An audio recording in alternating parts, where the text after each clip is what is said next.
Hey, what's up, movie fans, horror aficionados, whatever you are? Thank you for watching my video first and foremost. I am here with a review of Goosebumps 2 Haunted Halloween. I saw this a little earlier this morning, and a couple hours later, I'm right here doing my review. So this is a follow-up to Goosebumps, based off the best-selling, long-running R.L. Stine book series. Say what you want about the series. A lot of people have given it flack for being poorly written and all that jazz, but you know what? If it gets kids and adults to read, what's wrong with that? I mean, I used to read all the time. I barely read books anymore. And if a Goosebumps movie or a Haunting Hour, whatever, gets you into reading, what's wrong with that? So this is a sequel to the Goosebumps film, which came out like 2 years ago and it did pretty well in the box office. I really need to rewatch it. I really, truly do. Because I didn't see it in the theater. I just saw it on DVD. And I need a second chance because I dug the holy heck out of Goosebumps 2 Haunted Halloween. I went in just wanting to see what they could possibly do. I know they're not in the same production company, but House with the Clock in its Walls really surprised me for having a PG horror, if you want to call it horror, sci-fi, whatever.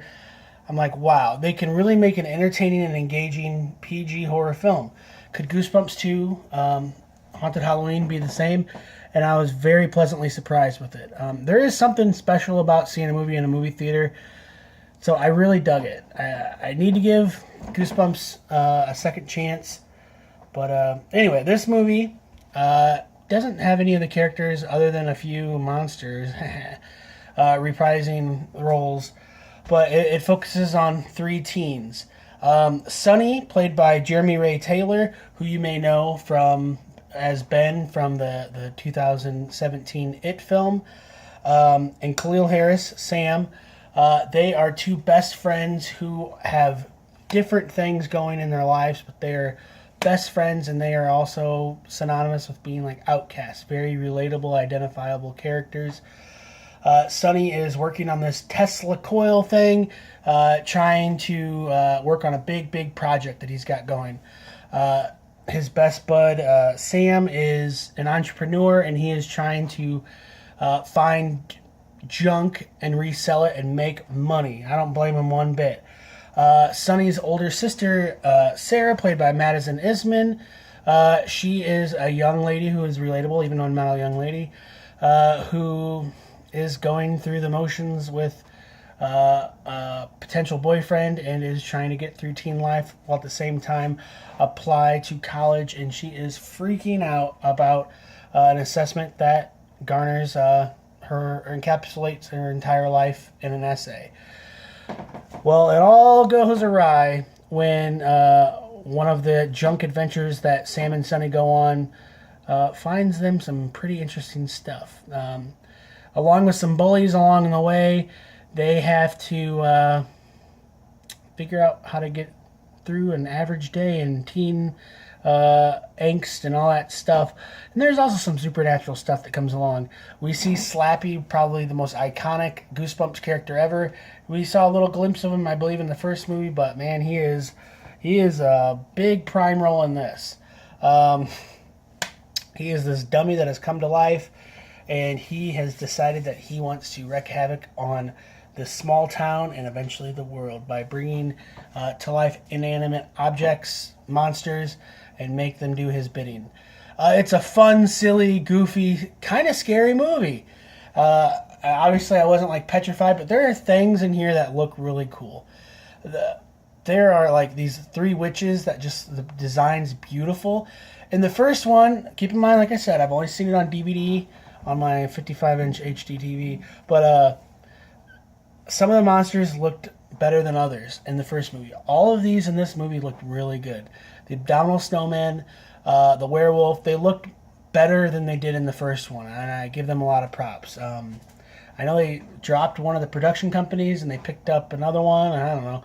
But Sony Pictures Animation, they've definitely improved on the animation for all the characters. There wasn't one that I was like, ugh, gross. There is some funny, silly, cool things like gummy bears that going crazy, gnomes. I would have liked more gnomes. but the gnomes that we did have were cool.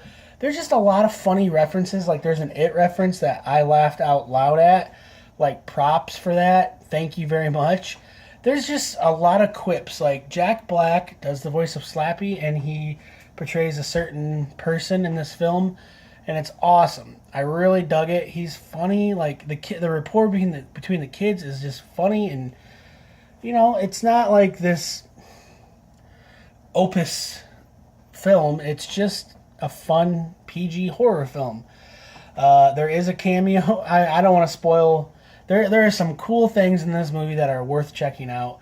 I think if your kids are interested in horror film and you're kind of afraid to give them, you know, like Freddy Krueger, Jason Voorhees, Michael Myers treatment, take them to see this. Take them to see a House with the Clock in Its Wall. Take your kids to see a movie, have fun, and enjoy it. And big props to Wendy McClellan. She was on Read On One. She's really funny. She's on the Goldbergs. Chris Parnell is in this. He's really funny. Ken Jeong as this super holiday-obsessed neighbor. He's hysterical. It's fun to see them in PG roles, especially Ken Jeong. I'm so used to him being more R-rated. But not that I'm against R-rated. I love R-rated. Watch some of my other movie reviews, which I totally would love for you to do. Hit that thumbs up if you like my review. Check out my other movie reviews. I see 3 to 5 a week.